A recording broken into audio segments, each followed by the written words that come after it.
বড় পর্দায় Mbappe Yamal দ্বৈরথ উপভোগে নানা আয়োজন করেছেন প্যারিসের ফুটবল প্রেমীরা। এই মুহূর্তে সেখানে আছেন লুৎফুর রহমান বাবু। বিস্তারিত জানতে সরাসরি যাচ্ছি তার কাছে।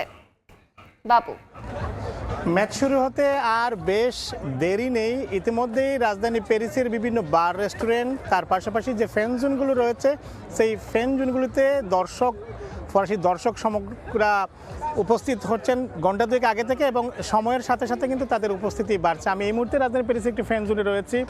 ভিতরে বিপুল সংখ্যক দর্শক সমাগম ইতিমধ্যেই হয়েছে, এবং এর বাইরে আমার সামনে ঠিক লাইনে বিপুল সংখ্যক দর্শক সমাগমরা এখানে আছেন ভিতরে প্রবেশ করার জন্য।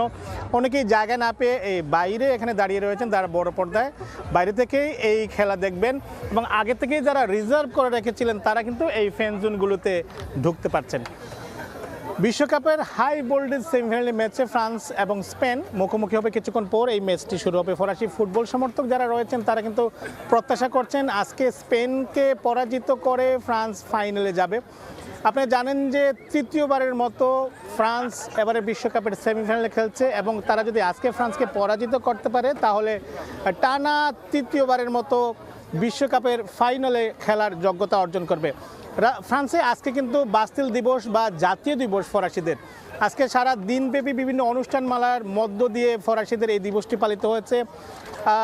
ফরাসি যারা এই দিবসে অংশগ্রহণ করেছিলেন তারা সেখানে বলেছেন যে আজকে তাদের জন্য আসলে একটি উপলক্ষ হচ্ছে বাস্তিল ডে বা বাস্তিল দিবস, এবং কিছুক্ষণ পরে যে ম্যাচ শুরু হবে সেমিফাইনালে ফ্রান্স এবং স্পেনের, সেখানে ফ্রান্স স্পেনকে পরাজিত করার পর তারা দ্বিতীয় আসলে উদযাপন করবেন আজকে ফ্রান্সের এই জয়কে। আপনি জানেন ফ্রান্স এবং স্পেন এখন পর্যন্ত যে কটি ম্যাচে তারা আসলে মুখোমুখি হয়েছে, পরিসংখ্যানের দিক দিয়ে স্পেন কিন্তু ফ্রান্সের থেকে কিছুটা এগিয়ে থাকলেও বিশ্বকাপে 2006 সালে ফ্রান্স এবং স্পেন নকআউট পর্বে মুখোমুখি হয়েছিল, এবং সেখানে ফ্রান্স কিন্তু স্পেনকে পরাজিত করেছিল, এবং পরবর্তীতে 2024 সালের ইউরো কাপেও স্পেন ফ্রান্সকে পরাজিত করেছিল। সুতরাং আজকের এই ম্যাচে ফ্রান্সের সামনে কিন্তু সেই প্রতিশোধ নেয়ার একটি সুযোগ তৈরি হয়েছে। পাশাপাশি 2006 সালে তারা যে জয় নিয়েছিল সেটিরও আসলে পুনরাবৃত্তি হওয়ার একটি সুযোগ রয়েছে আজকের এই সেমিফাইনাল ম্যাচে। বিশ্বের ফুটবলে এই মুহূর্তে ফ্রান্স দল ছন্দের মধ্যে রয়েছে, এবং বিশ্ব ফুটবলে তারা এখন খুবই ফর্মের মধ্যে রয়েছে। বিশেষ করে ফরাসি স্কোয়াডে যে তিনজন ফরওয়ার্ড রয়েছেন, কিলিয়ান এমবাপে, উসমান দেম্বালে কিংবা মাইকেল ওলিস, তারা কিন্তু যে কোনো দলের রক্ষণ ভেঙে যে কোনো সময় ফলাফল ফ্রান্সের পক্ষে নিয়ে আসার সামর্থ্য রাখেন।